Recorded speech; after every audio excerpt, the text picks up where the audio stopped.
Good morning, Victor Senior High School. This is Melania here with the Victor Voice, and on today's episode, we're going to be interviewing one of our retirees, Mrs. Brion. Mrs. Brion has been with us for over 30 years, and today we'll be asking her about her experience with Victor. We're here with Mrs. Brion, biology and forensics teacher. Mrs. Brion, when did you start teaching at Victor? I started teaching here in the fall of 1992. And are there any years that stood out to you since then? I was class advisor to the class of 1999, but even before that, the class of 1996, my AP Bio class, I was really close with. So close, in fact, that I couldn't even say goodbye to them. I had to write them a letter. Even the year we closed for COVID, my AP classes, I was super close with. And then definitely the past 2 years, I feel really close with, especially this year's seniors. What have you learned throughout your time at Victor? Technology is so different now. When I started, we used chalkboards and overheads. The kids have changed a bit over time. I feel like in Victor, our students really demand getting to know their teachers more than other districts. So that has always appealed to me. I didn't have that relationship with my teachers that I've had with a lot of my students. Cell phones and technology, that part's changed quite a bit in terms of maybe students paying attention in class. However, I think if once you engage learners in the learning, they will pay attention and do what they need to do. And that part, I don't think that part's changed. How has the school or district changed since you got here? It has grown substantially. So when I first started in 1992, we didn't even have 200 students in a graduating class. You knew everybody. We had a regular schedule, like 9-block schedule prior to that, 45-minute periods. So I would say that's the biggest thing. The growth and then the change of the schedule. But the change of the schedule, to be honest with you, it's been the same since 1998. So for me, that's not that much different. And is there anything that you think should change?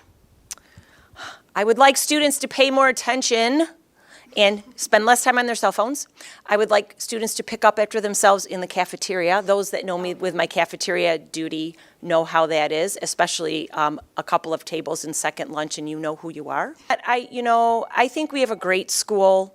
We have great students, and I just want people to do their best, love what they do when they're here, because even though it seems like high school takes forever, it's a very small period of your life. What will you miss about Victor? I'm going to miss my students, number one. I'll miss my daily interactions with my colleagues. However, I do have colleagues that are good friends that I know I will still see. I'm probably going to miss driving up High Street every day for 10 months because I've done that for 31 years. I'm really going to miss the students. That's who I'll miss more than anything. But I always miss you when you graduate, so that hasn't changed. Yeah, we're going to miss you too. Thanks. Is there anyone you'd like to give a shout out to? This is what makes me start to cry if I shout out. My department, I love my department.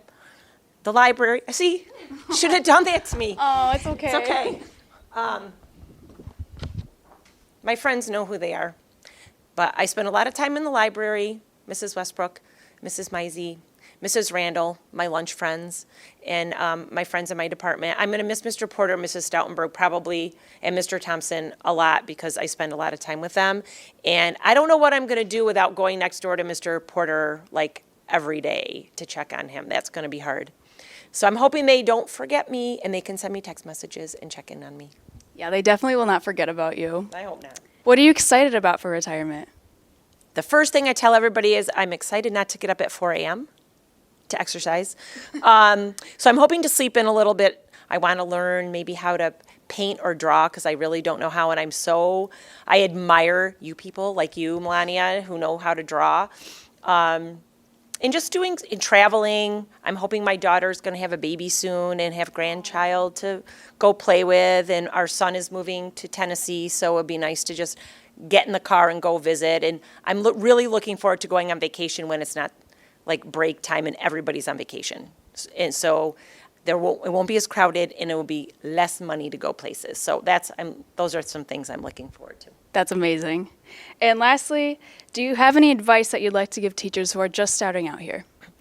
My advice for teachers is become a part of the school, get involved in a committee, be active, supervise, get to know the students. I think of all the things that I did over the years, which I couldn't even remember everything. I had a mentor in my department who really said, okay, here you go, and he would push me into things, and it was probably the best thing that ever happened to me.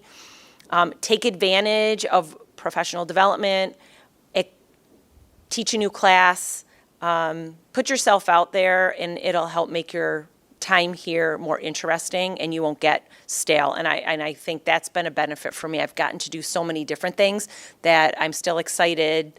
You know, people keep asking me how many days. I don't know, and I'm not counting. Well, thank you, Mrs. Brion. Thank you, Melania. Thank you for watching today's episode, and another congratulations to our other retiree, Mr. Ryan. This is Melania Mamano with the Victor Voice signing off.